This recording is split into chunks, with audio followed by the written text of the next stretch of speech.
Hi, I'm Melanie Bunn. I'm a nurse consultant with Dementia Alliance of North Carolina and celebrating the month of love, the month of Valentine's Day, February in general. We're going to talk about some ways you can show love for people living with dementia. And what it basically comes down to is the way we show love for each other as human beings. Those strategies work for people living with dementia as well, because when it comes down to, we have a lot more in common with people living with dementia than we do different from them. So the things that make us feel loved also make people living with dementia feel loved. So because this is the season of love, and because love is all about feelings and senses, I thought it might be kind of helpful to use senses as a way of coming up with some strategies for how we show love for people living with dementia. So let's start with the things that we see. So think about things that you see that just mean love to you. Things that you notice in your environment, or you look at a photograph of someone that you care about or who makes you feel cared about, and you just get this sense of being cherished and being loved. So photographs and pictures, things that are part of the person's life or part of the person's current life or part of their life from the past, can help people feel loved. Thinking about us. So if I smile at you and I look like I'm happy to see you, you feel loved. If I just kind of look tired and exhausted, like I probably look a lot of the time, it doesn't feel as loving. So thinking about facial expressions, and facial expressions that feel loving, yeah, we think about happy, smiling, but sometimes facial expressions that show that you feel what the person is experiencing, that you're on their side. You're upset. I get it. I hate that that's happening for you. Show love in a way that a happy smiley face might not. So if I'm spending time with somebody who's living with dementia and they're sad and they're lost, and I can't find him, he's supposed to be here, and the person who's there who loves me doesn't feel very loving. It feels confusing, or it feels distant. It doesn't feel loving. So sharing that connected, reflective emotion is a way of showing love for somebody living with dementia. It's not just our face. It's also what people see from our body language. So even if I've just got my arms crossed because I'm tired, or even if I've just got my arms crossed because I'm cold, to the person living with dementia, this feels more authoritative, or it feels more confrontational, or maybe even aggressive. It doesn't make me feel loved. But if I sit open, if I even maybe turn so I'm not in a confrontational stance, open up some space, lean into the person, or give them some space by leaning back, those kinds of things will help the person really have that sense of feeling connected, have that sense of feeling loved. We also include the things that are in the environment, the things that are around the person. If there's a particular view out the window, if the sunshine makes the person feel loved, or if a particular quilt or a particular piece of furniture reminds the person of being loved, of being connected, those things make a difference. So looking at a scrapbook together of photographs of people who have meaning, or looking at a magazine together of things that I makes me feel joy, brings love and meaning into my life. Those kinds of things are things that will help the person living with dementia see love. The next sense we're going to talk about is what we hear, what love sounds like. Now, for many of us, what comes to our mind is those love songs, especially those love songs that are associated with young adulthood and adolescent. You know what I'm talking about, the ones from your background that just make you feel loved and cherished, and the romantic kind of love. But they're also songs that make us remember times of our life where we felt love and connected, and we felt like this is a time when things are safe and things are okay. So it's those familiar songs. It's familiar voices. It's arrangements that are the original and the ones that sound and feel familiar. reading to people, sharing stories from the past that we can read. So that might be things like poetry that has rhythm to it. It might be things like stories that we read together. It might be things like scriptures or other kinds of readings from people's faith backgrounds that brings comfort and that sense of being cherished and that sense of being loved. Thing that we often miss when we're using words or we're using sounds or we're using music to connect with people living with dementia is the idea that silence is important. And silence is time to process. And so giving that safe space where that person has a moment to feel that song or to remember the emotions associated with that musical piece. Giving that time for silence can make a huge difference in what it ultimately means to that person living with dementia.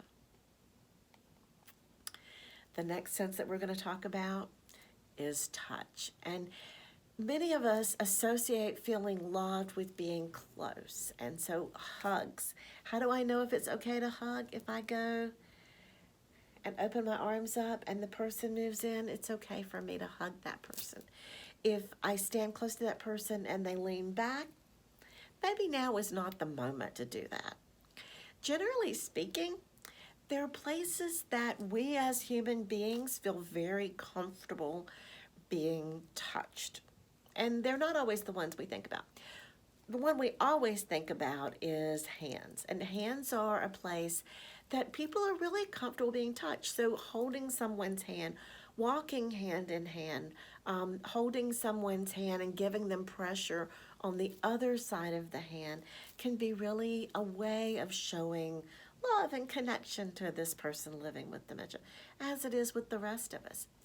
Generally speaking, the parts of our bodies that we like touch tend to be the joints. Joints have proprioceptors, and proprioceptors are pressure responders, and they like pressure.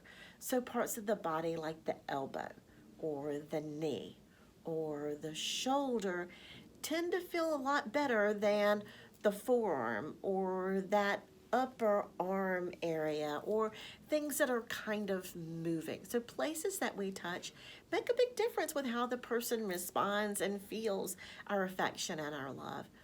The other thing that makes a difference is the way that we touch people. So a lot of times what we tend to do is this, and this patty kind of stuff feels a little like this, and it feels a little like this, and it feels a little like this, and it feels a little like this, and it doesn't always feel like love. Instead, something that's more of a stroking and that's a deeper pressure can really have that calming, comforting, nurturing, connected kind of feeling. We've talked about vision, we've talked about hearing, we've talked about touch. There are two more, and I'm going to kind of talk about these together because in a lot of ways they go together. And it's smell and taste. We'll talk about a little separate, but put them together as well. So smell, when you think about things that mean love, we a lot of times think about food. We think about things that have memories from our past that make us feel cherished, that make us feel nurtured.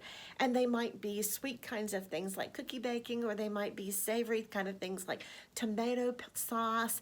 They might be things that connect from memories of holidays. They might be things that connect from memories of event.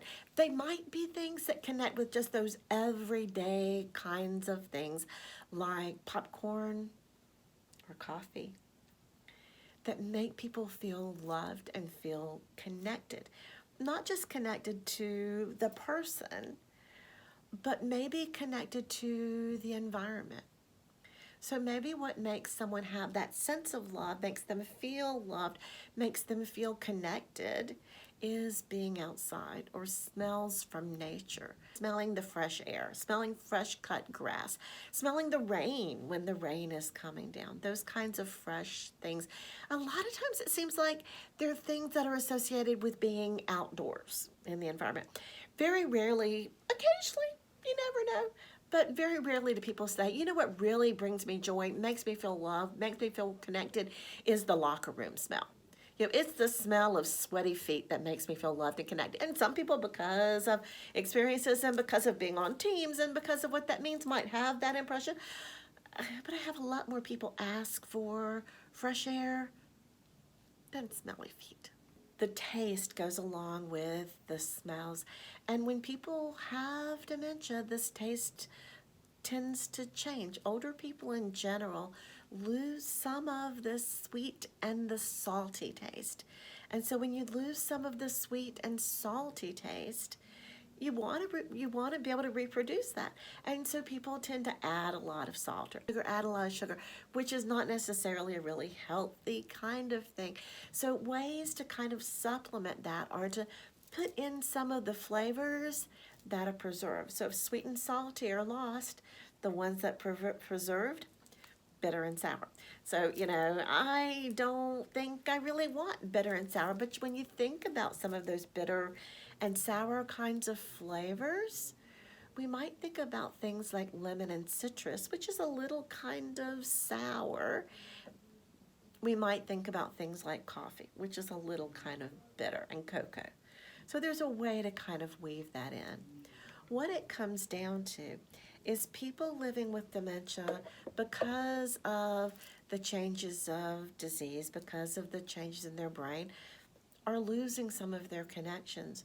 And we're reaching out to try to find some ways to keep them connected. So do this with me. Put your hands together like this. So people living with dementia are losing things. They're losing things like memory.